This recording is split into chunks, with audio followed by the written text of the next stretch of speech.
nos diz: no Monte das Oliveiras achava-se Jesus assentado, quando se aproximaram dele os discípulos em particular e lhe pediram: dize-nos quando sucederão estas coisas, e que sinal haverá da tua vinda e da consumação do século?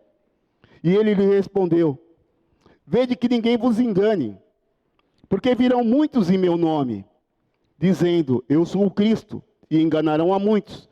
E certamente ouvireis falar de guerras e rumores de guerras. Vede, não vos assusteis, porque é necessário assim acontecer.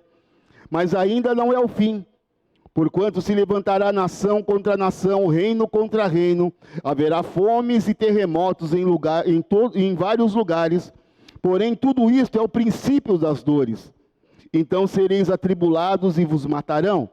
Sereis odiados de todas as nações por causa do meu nome. Nesse tempo, muitos hão de se escandalizar, trair e odiar uns aos outros. Levantar-se-ão muitos falsos profetas, enganarão a muitos, e por se multiplicar a iniquidade, o amor se esfriará de quase todos.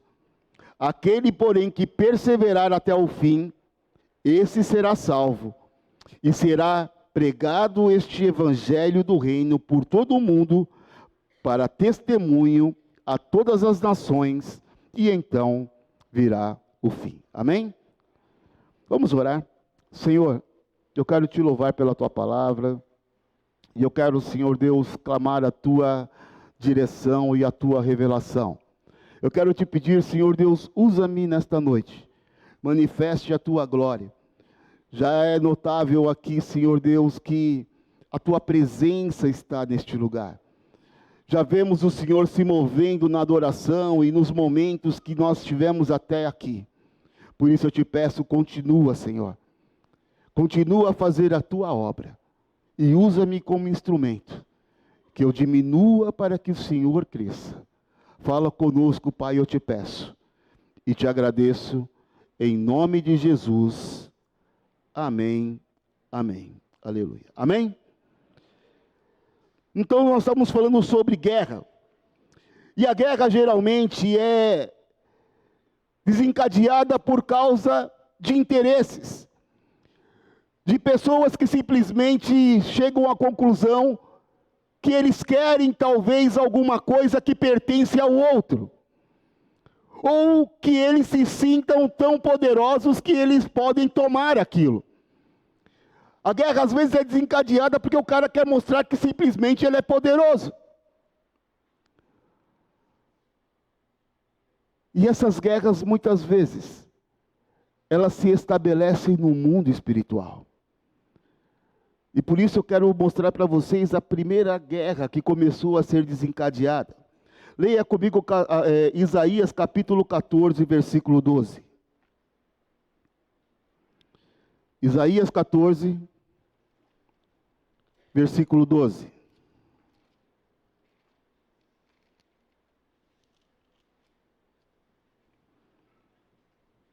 Amém? Amém? Isaías 14, a partir do 12, nos diz: como caíste do céu, ó estrela da manhã, filho da alva, como foste lançado por terra, tu que delimitabas as nações, tu dizias no teu coração: eu subirei ao céu, acima das estrelas de Deus, exaltarei o meu trono, e no monte da congregação me assentarei, nas extremidades do norte.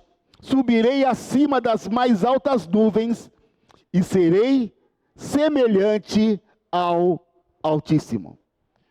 Então nós vemos aqui que a primeira guerra que a história nos notifica acontece com alguém que estava insatisfeito com a posição que ele ocupava. Nós estamos falando de Lúcifer, que se tornou Satanás, que quer dizer adversário. Ele ocupava um lugar de prestígio, ele estava abaixo do trono de Deus. Mas ele estava insatisfeito. Ele se achou merecedor de coisa melhor. Ele achou que tinha que ocupar um lugar maior. E o único lugar que estava disponível para satisfazer o seu anseio era o trono de Deus. O que fazer numa coisa dessa? Segundo a lei de Newton, dois corpos não podem ocupar o mesmo espaço ao mesmo tempo. Então, como não tem como os dois assentarem no trono, eu tenho que tirar um de lá.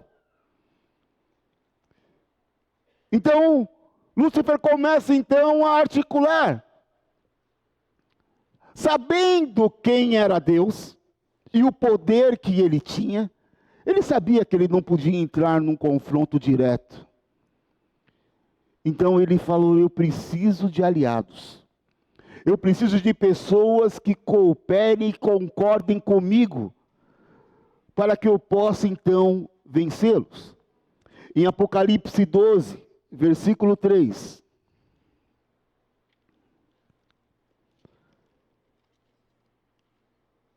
Apocalipse 12,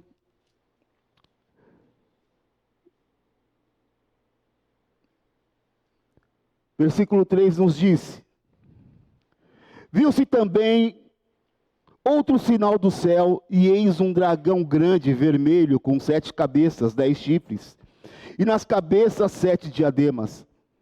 A sua cauda arrastava a terça parte das estrelas do céu, as quais lançou para a terra. E o dragão se deteve em frente da mulher que estava para dar à luz, a fim de lhe devorar o filho quando nascesse. Versículo 7. Houve peleja no céu.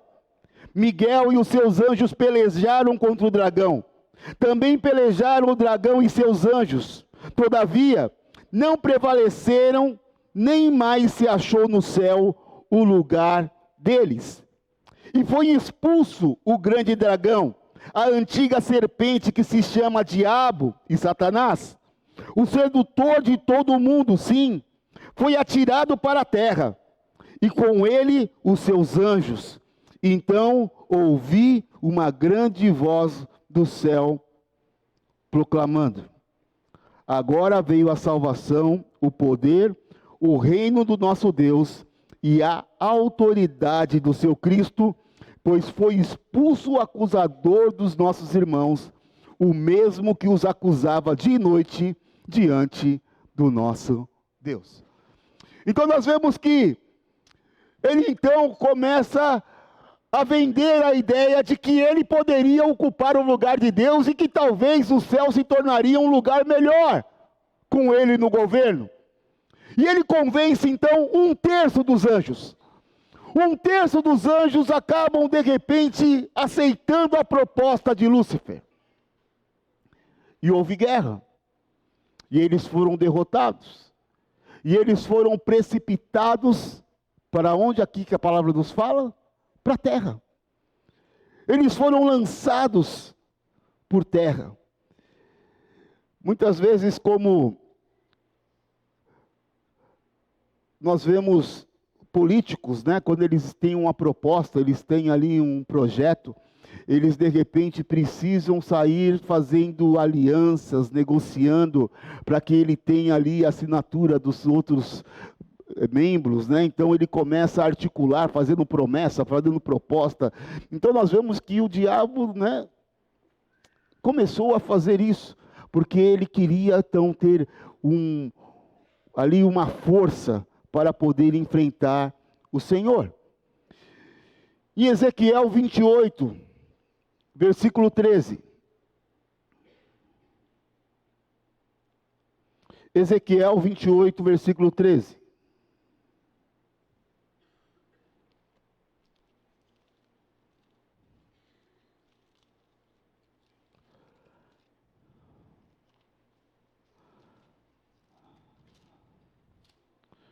Amém? Está fácil aí? Ezequiel 28, 13 nos diz: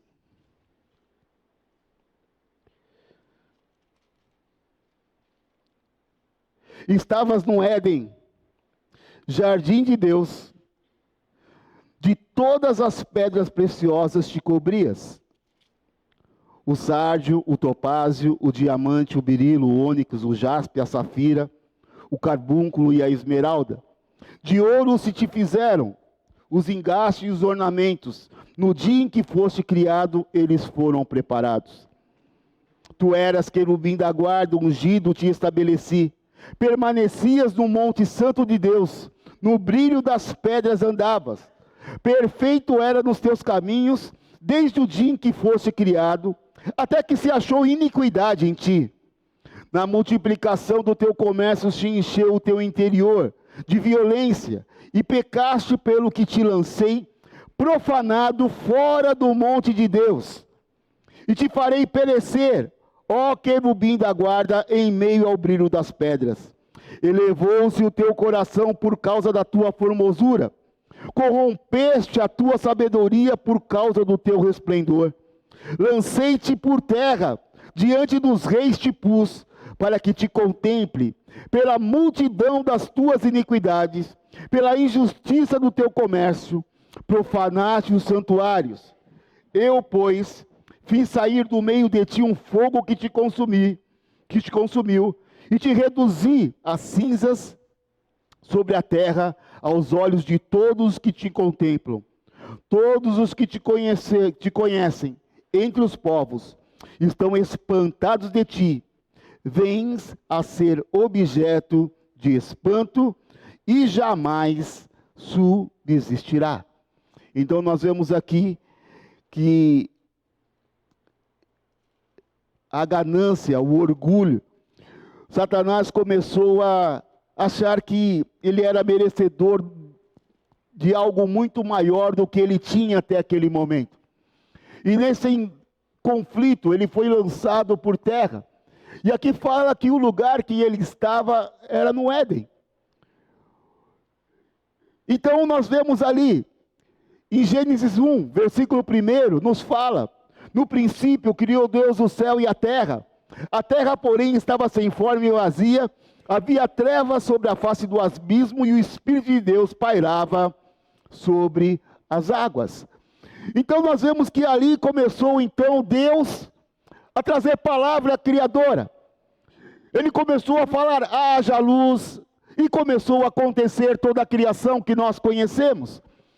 E Lúcifer ali assistindo, Deus criando tudo ali naquela terra. Mas uma coisa que começou a deixá-lo completamente intrigado, é que Deus pegou o pó da terra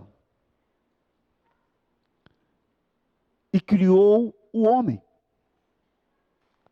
a sua imagem e semelhança. Ele fala: poxa, eu queria ser como Deus e não pude. Fui expulso do céu porque eu quis isso. E agora Deus cria o homem de uma coisa tão vil, sem valor, e cria-os conforme a sua imagem e semelhança, e ainda lhe sopra fôlego de vida. Então nós temos aqui o início do ódio do inimigo pela raça humana. Então ele, de alguma maneira, ele começa a ver que ele precisa tocar o homem para poder atingir a Deus. E é interessante que quando Deus cria o homem e ele pega diante de toda a criação, ele fala que deu a ele toda a autoridade sobre a terra. Tudo que Deus criou, deu para o homem governar, para o homem ser soberano, para o homem conduzir. Então, naquela criação, o homem foi feito soberano. Então o inimigo começa a articular, fala: não, eu preciso agora vencer esta guerra. Então nós conhecemos que logo em seguida, ele começou a articular para poder derrotar a maior criação de Deus. No capítulo 3 de Gênesis, no versículo 1, aqui diz: mas a serpente mais sagaz de todos os animais selváticos que o Senhor Deus a tinha feito, disse à mulher: é assim que Deus disse, não comereis da árvore do jardim? Respondeu-lhe a mulher: do fruto das árvores do jardim podemos comer, mas do fruto da árvore que está no meio do jardim, disse Deus, dele não comereis, nem tocareis, para que não morrais. Então a serpente disse à mulher, certo que não morrereis, porque Deus sabe que no dia em que deles comerdes se abrirão os olhos, e como Deus sereis conhecedores do bem e do mal. Vendo a mulher que a árvore era boa para se comer, agradável aos olhos, e a árvore desejável para dar entendimento, tomou-lhe do fruto e comeu, e deu também ao seu marido, e ele comeu. Então nós vemos aqui então o inimigo. Como devemos saber, toda autoridade ela é delegada. Amém? Então, hoje nós temos um presidente da República, porque nós temos um sistema democrático, e no sistema democrático quem detém o poder é o povo.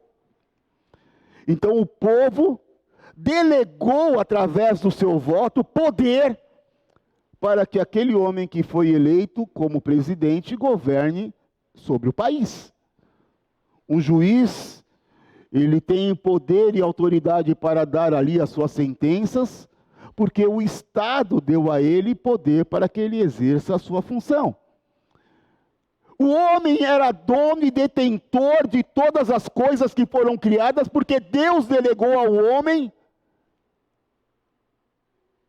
poder, para poderem serem soberanos sobre a terra.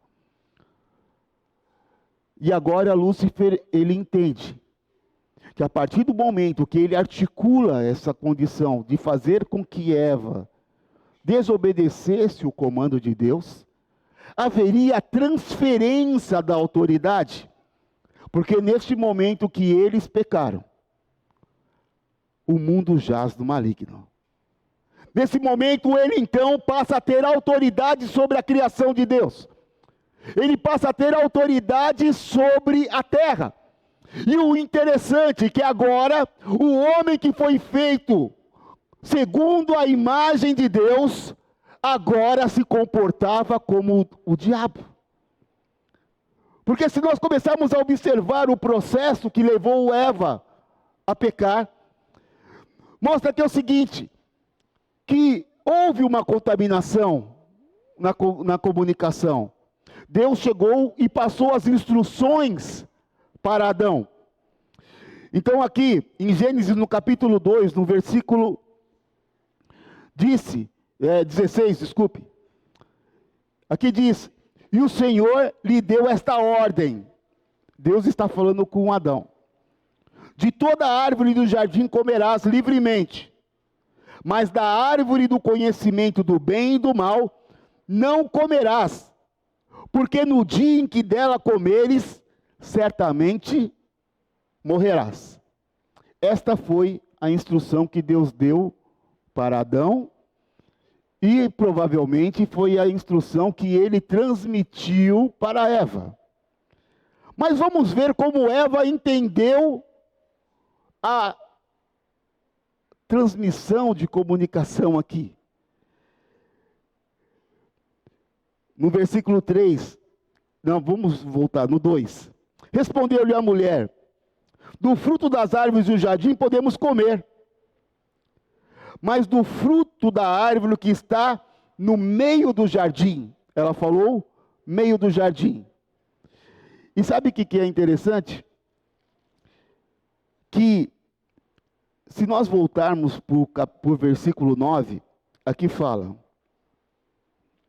do solo fez o Senhor Deus brotar toda a sorte de árvores agradáveis à vista e boas para alimento, e também a árvore da vida no meio do jardim. Então, no meio do jardim estava a árvore da vida. Mas a Eva falou que era a árvore do conhecimento do bem e do mal. Era a informação que ela havia recebido. Estava distorcida, estava contaminada. E Deus falou que se comesse do fruto, eles morreriam. Mas o que ela falou? Dele não comereis, nem tocareis nele. Então ela acrescentou já, não era só mais comer, se tocasse também morreria. Então a serpente disse à mulher: é certo que não morrereis, porque Deus sabe que no dia que deles comeres, se vos abrirão os olhos. Então, Adão, ele sabia da direção de Deus, que se comesse o fruto morreria. E Eva caiu na conversa da serpente de que não, era só comer que os olhos se abririam, que eles seriam conhecedores do bem e do mal. Houve uma distorção. E uma das grandes armas do inimigo é justamente essa guerra psicológica, que distorce as verdades para que nós achemos que a verdade é mentira. O responsável pela propaganda nazista, ele disse que uma mentira repetida várias vezes, desde que essa mentira não vá contra as leis estabelecidas daquela nação, será considerada como uma verdade. Então, se repetindo várias vezes uma mentira, falando várias vezes essa mentira, a lei não tem nada que contrarie. Então, queridos, pode considerar isso como uma verdade.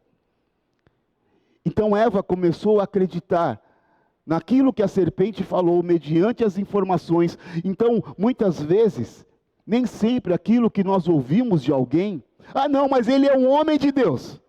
Tudo bem. Ele pode ter recebido uma orientação direta de Deus, mas o que ele transmitiu? O que ele falou? De que maneira ele falou aquela condição? De que maneira nós entendemos? Às vezes existem pessoas que falam assim: poxa, a minha maior guerra é porque Deus falou comigo. Deus falou que tal coisa ia acontecer, que tal coisa não iria acontecer. E nós vemos pessoas abatidas, pessoas feridas, pessoas completamente angustiadas, porque acabam achando que Deus os enganou. Então nós vemos aqui que o inimigo conseguiu enganar. E é tão interessante, porque quando o inimigo quer que nós pequemos, ele sempre vai minimizar os efeitos do pecado. Não, você não vai morrer. Você vai ser só conhecedor da verdade, do bem e do mal. Acabou, não vai ter consequência maior do que essa. Mas depois que há o pecado, ele se torna o nosso acusador. Aí ele vai oprimir, aí ele vai subjugar, aí ele vai tirar a paz, aí ele vai falar: agora, como que você vai para a igreja? Como que você vai orar? Olha o que como você vai tomar Santa Ceia? Como que você vai se comportar? E assim ele tem conseguido enfraquecer muitos daqueles que estão no corpo de Deus. E se você observar, Eva comeu o fruto não pelo sabor que ela tinha, mas porque aos seus olhos aquele fruto se tornou desejável. E naquele instante ele criou para Eva uma necessidade que ela não tinha. E depois nós vemos um monte de propagandas que sempre tentam despertar em nós um desejo que nós nunca naturalmente teríamos. Então eu preciso ter o último smartphone.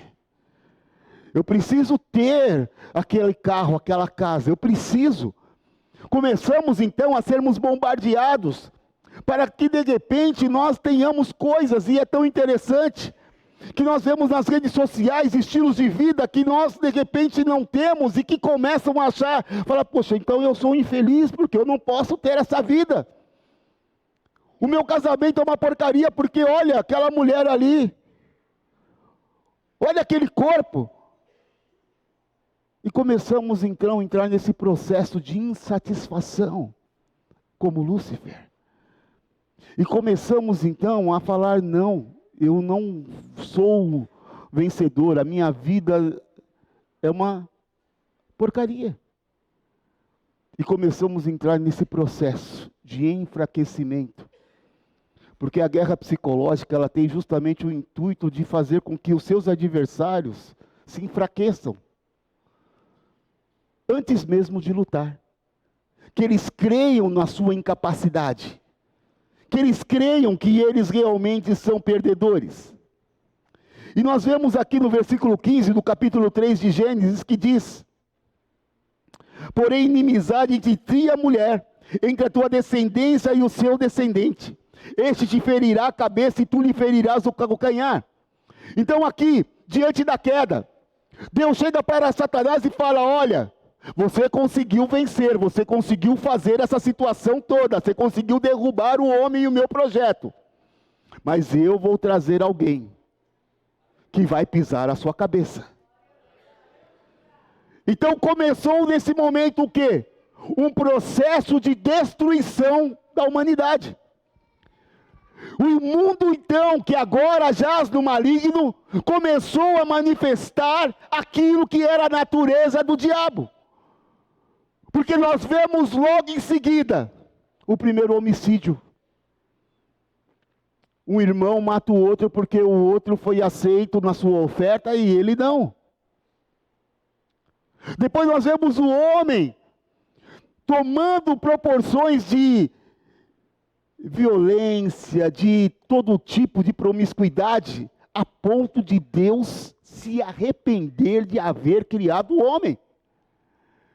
Aí foi ali em Noé, né, que Deus de repente manda o dilúvio. Aí nós vemos o homem criando uma torre para tocar os céus, porque o homem queria ser como Deus. Toda a manifestação de quem? Aquilo que Lúcifer queria, agora estava impresso no homem, nas suas ações. Mas aí vem Jesus.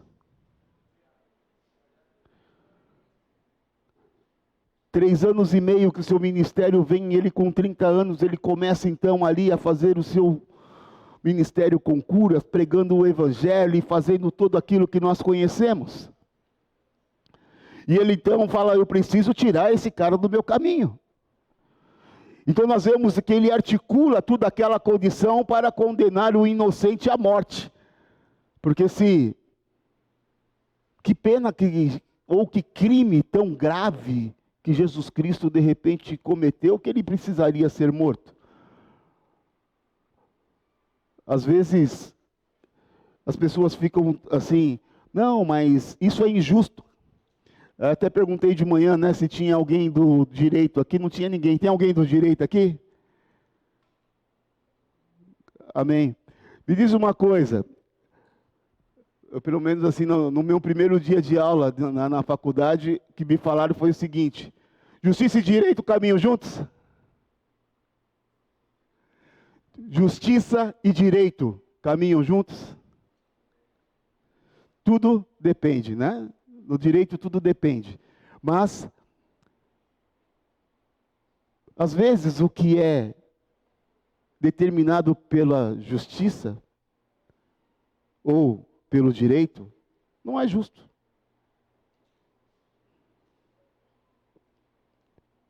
E Jesus Cristo, então, ele foi condenado à morte. O inimigo levantou sobre aquele que foi encontrado em santidade como um criminoso. E um criminoso que merecia uma pena capital, que merecia morrer. Jesus Cristo então foi morto. O inferno falou: ganhamos a batalha, ou ganhamos a guerra. Tiramos o nosso adversário do caminho. Só que ao terceiro dia ele ressuscita. E ao ressuscitar, agora ele chega e fala: é o seguinte, eu vos dou toda a autoridade. Porque ele fala que agora a autoridade é dele. Até a morte ele tomou as chaves. Agora estava toda a autoridade sobre ele, e ele falou: e eu a dou a vocês. Então vocês vão orar, vocês vão expulsar demônios, vocês vão pisar na cabeça da serpente, vão tomar coisa mortífera, não lhes causará mal algum. Então ele começa a falar de uma autoridade que agora ele nos delega para que nós possamos exercer o propósito que era o quê? Anunciarmos o evangelho dele. que através das nossas vidas nós demonstrássemos no mundo que Satanás governava, como é que podemos vencer. Então ele fala, no mundo tereis aflições, mas tende bom ânimo, eu venci, eu fiz o test drive, eu vim no caminho, eu mostrei para vocês como que se vence, e o que eu posso suportar, vocês também podem, e vocês farão as obras que eu fiz e maiores ainda farão. Então ele estabeleceu que nós nessa guerra podemos ser vencedores, mas ainda assim, ele continua nos atacando. Então nós vemos que Jesus, ele venceu. Mas voltando um pouquinho, ele foi batizado. João Batista não queria batizá-lo, porque falou, não, como que eu vou te batizar? E Jesus Cristo, não, deixa, eu preciso ser batizado para dar exemplo. O céu se abriu, esse é meu filho amado em quem me comprazo. E parecia que agora a história ia ficar maravilhosa, mas logo em seguida o que aconteceu? O Espírito Santo levou Jesus para o deserto. E a palavra fala que durante 40 dias e 40 noites o diabo ficou tentando ele. Mas quando ele teve fome, quando surgiu uma necessidade, o inimigo, como oportunista, se apresentou e começou a conversar com ele. Olha, por que você não transforma as pedras em pães?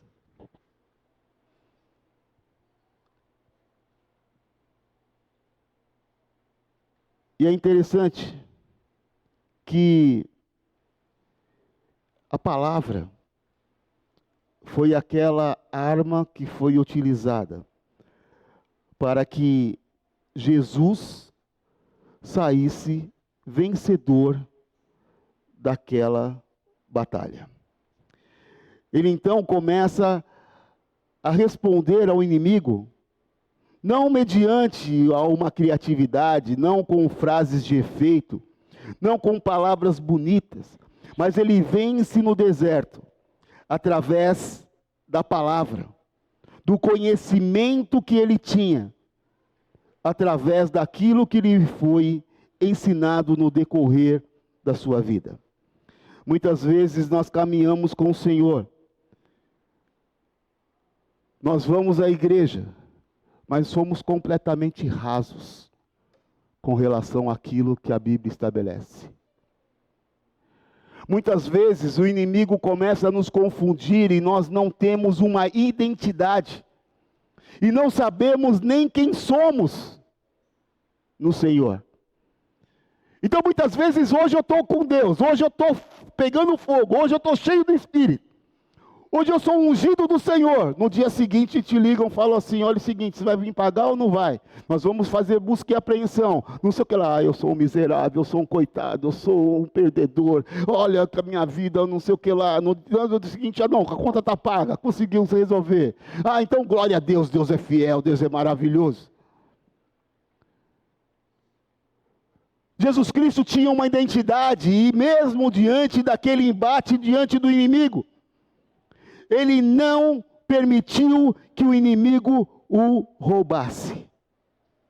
Não permitiu que ele o abatesse. Em Deuteronômio, capítulo 8, versículo 3.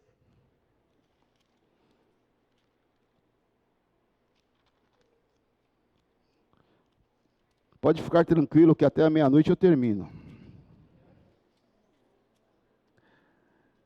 Deuteronômio 8. Ô pastor, estou brincando, tá? O pastor deu um sorrisinho para mim aqui, eu já entendi. Deuteronômio 8:3 diz: Ele te humilhou e te deixou ter fome, te sustentou com maná que tu não conhecias, nem teus pais o conheciam, nem para dar a entender que não só de pão viverá o homem, mas de tudo que procede da boca do Senhor viverá o homem. A resposta que Jesus Cristo deu quando o Satanás lhe falou, transforma a pedra em pão, estava onde? Na palavra. No Pentateuco, Moisés que escreveu isso aqui. Então ele não respondeu uma palavra de efeito, algo que de repente parecia ser da cabeça dele. Ele respondeu na palavra. E ele é o diabo, ele é um dos maiores conhecedores da palavra. Porque ele manda Jesus Cristo se precipitar. Porque no Salmo 91 diz: dará ordem aos seus anjos ao teu respeito. Então ele começa ali e fala: olha, já que você quer falar na palavra, eu também sei. Só que Jesus responde na palavra. Ele também se manifesta através da palavra. Então, no capítulo 4, versículo 10, ele diz: vai-te, Satanás. Ele expulsa Satanás. Ele o coloca por terra. Porque ele sabia quem ele era. Porque o inimigo fala: se você se prostrar diante de mim e me adorar, eu te darei todos os reinos. Ele falou: me foi dado, eu posso dar a quem eu quiser. Então ele tentou fazer: olha, deu certo com Eva, quem sabe agora dá certo com ele. Só que ele sabia quem ele era. Muitas vezes nós estamos tão suscetíveis a aceitarmos qualquer tipo de compromisso, de proposta, mesmo que de repente seja completamente contrário à nossa própria crença. Mas é porque é a minha subsistência. Não, é o meu jeito, é a minha forma, é o meu lugar, é meu sonho. Fala que Jesus Cristo é o caminho, a verdade e a vida. Então, que o diabo é o pai da mentira. E se o diabo é o pai da mentira, quer dizer que quem mente serve a quem? Quem que ele tem autoridade de ação?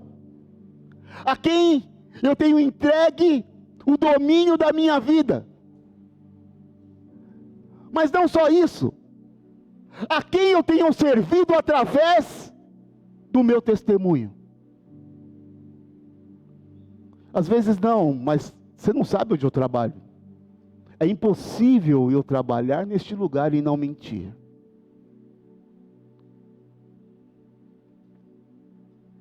Então você quer me dizer que é impossível você estar neste lugar e ser um servo de Deus? É impossível estar neste lugar e de repente, no momento de uma guerra, do embate, você declarar a quem você realmente serve?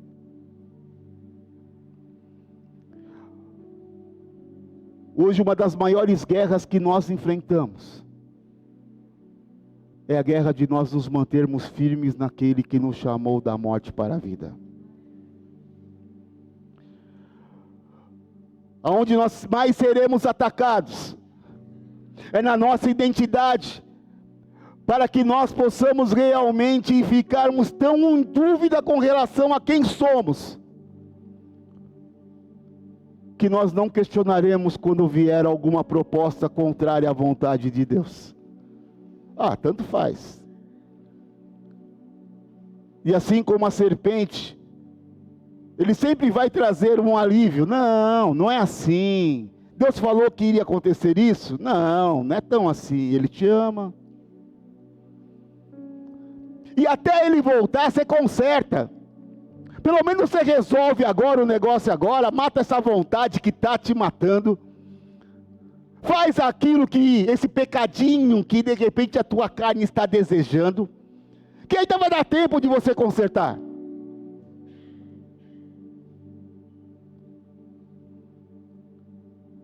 Quantas pessoas que estão caindo, quantas pessoas que estão se perdendo, quantas pessoas que estão vivendo um evangelho completamente diluído, porque parece que o evangelho por si só, ele se torna muito forte.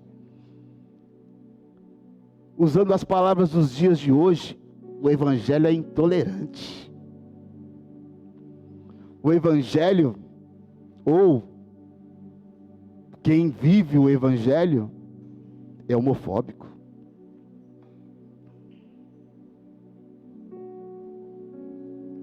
Então eu preciso fazer o quê? Eu preciso ser um crente que vive bem com a sociedade. Mas Jesus Cristo falou aqui, olha, eles vão te odiar por minha causa. Pelo meu nome, porque vocês servem a mim, eles vão te odiar. E tem pessoa querendo ser amado ainda. Um grande conflito de identidade que preciso de aceitação. Se aquela pessoa não sorrir para mim, se não me der tapinha nas costas, eu morro.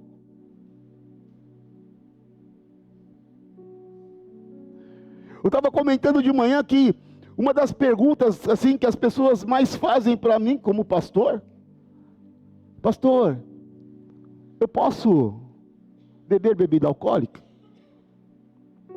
Aí, como pastor, eu respondo: a Bíblia, segundo a Bíblia, não tem nada que fale contra. Mas convém? Convém? É interessante, porque imagine só eu, um pastor, tomando aí uma bebidinha e tal, aí alguém vê e fala: poxa, o pastor Luiz está tomando o meu, posso tomar também. Só que, só quem acompanha uma família que é assolada por causa da bebida e por causa das drogas, sabe o quão destrutivo isso é. E nunca vai se colocar como alguém que possa dar à pessoa uma condição dela cair. Porque eu sei a quem eu sirvo, e a que exército eu pertenço. Então o Senhor está nos chamando a nos levantarmos para realmente tomarmos uma decisão. E entender que só existe 2 exércitos vigorando no mundo espiritual: o de Deus e do inferno, o de Deus e de Satanás. Ou eu sirvo a um ou eu sirvo a outro. Quem disse isso é a palavra. E ainda fala que muitos serão perseguidos, que muitos serão colocados em jaulas, que muitos serão, passarão por uma série de dificuldades. Mas o Senhor nos dá a palavra que Ele vai nos dar a vitória. Então eu tenho que entender que essa luta vai passar, porque o meu Deus está no controle. E diante de todos os ataques do inimigo, nós vemos que ele foi derrotado. Então ele vai ser derrotado no seu casamento. Ele vai ser derrotado na tua vida profissional. Ele vai ser derrotado porque ele te deu autoridade para que você o repreenda, para que você pise na cabeça dele. Mas para isso você tem que saber quem você é. Você tem que saber quem é que está dentro de você e quem é que governa. Hoje nós estamos em guerra, em rumores de guerra, mas ainda não é o fim. É o princípio das dores. Se tem gente gemendo antes das dores começar, se tem gente deprimida antes da guerra, então Deus está chamando para que nós nos fortalecemos. Romanos 12 fala: eu preciso mudar a minha forma de pensar, para que eu possa experimentar qual seja a boa, perfeita e agradável vontade de Deus. Eu preciso mostrar que soldado eu sou no exército de Deus. Por isso agora, o Senhor está nos chamando a nos levantarmos. E saiba que quando Deus criou o homem, Ele criou o único ser capaz de manifestar o mundo espiritual. Tanto para o lado de Satanás, quanto para o lado de Deus. Nós vemos que o homem, quando é utilizado em alguns lugares, é o cavalo.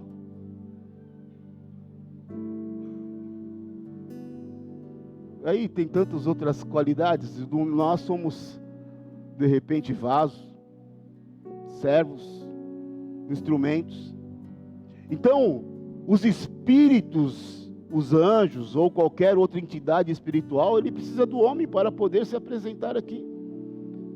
Deus escolheu o homem para que ele habitasse através do seu Espírito Santo. Então nós sempre iremos manifestar espiritualmente alguma coisa, porque somos parte espírito. Mas o inimigo quer que nós pensamos que nós somos totalmente carne, e que a carne é que tem que ser satisfeita.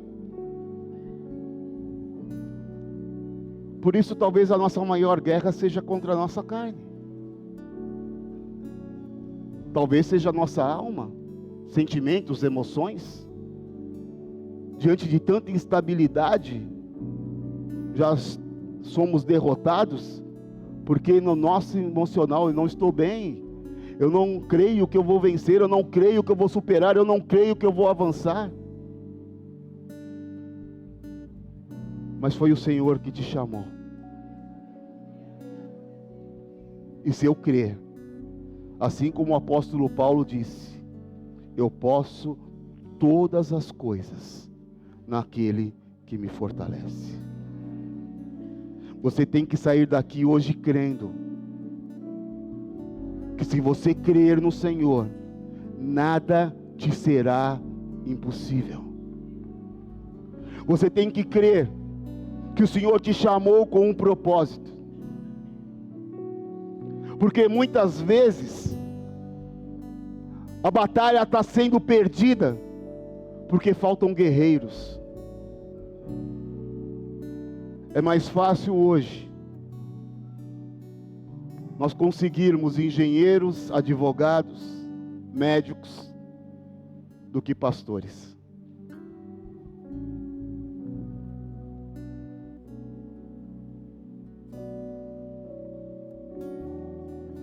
O exército de Deus exige renúncia. Mas nos outros estou projetando o quê? Meus ganhos, meu futuro. E chegou a hora de nós começarmos a priorizar as coisas de Deus. Começarmos a entender que o inimigo, ele quer nos derrotar.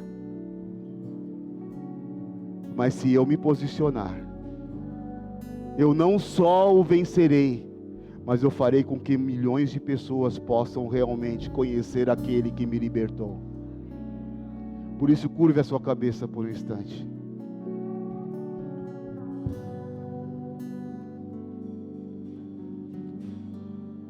Talvez hoje você esteja em conflito. Talvez hoje você esteja em guerra. Às vezes nós não entendemos o porquê estamos passando por aquilo que estamos passando.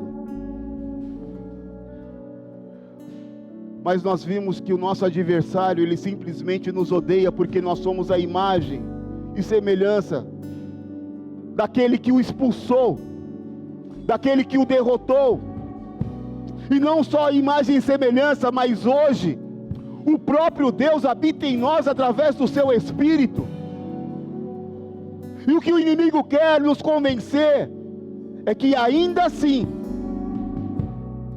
nós somos fracassados, nós somos fracos, que nós não iremos superar as nossas dificuldades, que nós não iremos resistir àquilo que tem nos tentado, que nós não conseguiremos resolver esse conflito conjugal, que nós não iremos superar as nossas crises emocionais. Comece agora a falar com o Senhor. Quais têm sido as tuas guerras? O que tem acontecido no teu interior? o que está comprometendo a tua aliança com o Senhor. Que concessões foram dadas para que o inimigo pudesse hoje agir e roubar a bênção de Deus na tua vida.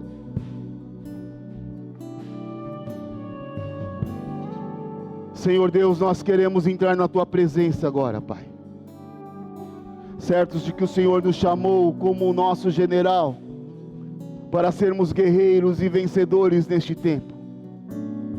Por isso, Senhor Deus, restaura a armadura dos teus filhos. Levanta, Senhor Deus, a estima daqueles que estão hoje com uma baixa imagem completamente distorcida daqueles quem eles são. Tira, Senhor Deus, toda acusação que o inimigo tem trazido diante de erros e de pecados, porque a tua palavra nos garante que se nós confessarmos os nossos pecados e nos arrependermos, o Senhor é fiel e justo para perdoar os pecados e tirar toda iniquidade. Por isso, Senhor Deus, nós hoje nos derramamos e nos lançamos diante da tua presença. Nos perdoe, Senhor. Nos perdoe por nós muitas vezes nutrirmos ganância, por muitas vezes, Senhor Deus, sermos conduzidos por aquilo que os nossos olhos almejam. Nos perdoe por muitas vezes querermos um padrão de vida que não nos pertence. Nos perdoe aonde muitas vezes nós comparamos a condição de sermos abençoados por aquilo que nós conseguimos ter ou não, mas nunca mediante a tua presença e a tua palavra cumprida em nós. Restaura hoje a tua igreja, Senhor. Tira toda enfermidade do teu corpo e levanta aqui um exército poderoso para vencer todo tipo de roubo e destruição. Se coloque de pé.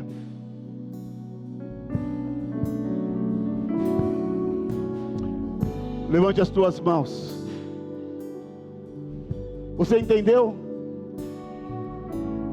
Você pode se declarar um guerreiro. Você sabe quem você é. Você sabe que autoridade está derramada sobre ti. Então agora você vai usar essa autoridade para determinar a tua bênção, para repreender aquilo que tem te assolado, para colocar por terra aquilo que tem tocado a tua família, a tua casa, aquilo que tem tocado as tuas finanças. Agora você vai levantar as tuas mãos e você vai orar, porque o Senhor te deu autoridade. E ao abrir da tua boca os céus se moverão para cumprir o teu propósito. Levante as tuas mãos e comece a orar. A minha guerra pode ser diferente da tua, então você ore pela tua guerra. Ore pelas batalhas que você precisa vencer. Apresente ao Senhor agora o teu clamor. Senhor, em nome de Jesus, nós determinamos agora a vitória. Toda assolação espiritual, todo levante do inferno, toda obra de feitiçaria, toda palavra de maldição, toda maldição hereditária, tudo que no mundo espiritual tem se levantado para ir contra o teu propósito em nossas vidas, nós repreendemos agora em nome de Jesus. Nós declaramos a cura. Todo diagnóstico contrário, toda palavra que não há cura, que não há solução, que não há saída, nós quebramos e repreendemos em nome de Jesus, porque eu sei que pelas tuas pisaduras fomos sarados. Eu sei, Pai, que o Senhor é poderoso, e nesta guerra, como nós vimos lá em Apocalipse, nós seremos vencedores. Por isso, Pai, muda hoje a história da vida de cada um de nós. Muda o cenário. Nos dê uma autenticidade, para que o mundo saiba quem nós servimos antes mesmo de nós abrirmos a nossa boca. Que o nosso testemunho fale. Em nome de Jesus. Aleluia.